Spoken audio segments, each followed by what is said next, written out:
नमस्कार। एक बार बाबा जी का आप लोग जोरदार तालियों से स्वागत कर दीजिए। आपको प्रणाम, सब भाइयों प्रणाम स्वीकार हो, आशीर्वाद की चाह है।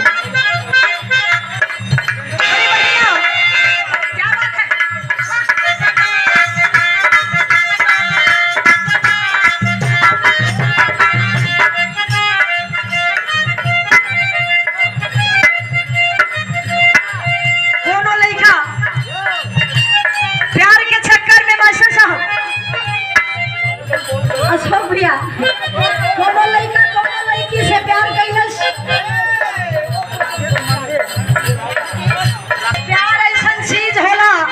ए बाबूजी सुनी, एकरे बाद भी रहा हो आप फ्री एकदम टेंशन फ्री होके बैठ जाए। एकदम जोरदार भी रहा सुनाई, आप टेंशन मत ले। कोनो प्रेमी अपना प्रेमिका की याद में ठेला गाड़ी लेके मास्टर साहब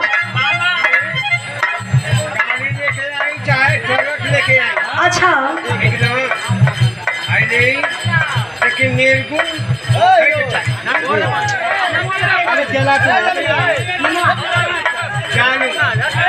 देखिए जानू चाचा जी की ओर से आप लोग पहले फैसला वार कर ली, एक बाद हमसे आपके प्रणाम, सब भैया के प्रणाम स्वीकार हो। अरे बानी तो हरे गलिया केने बाड़ू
अलग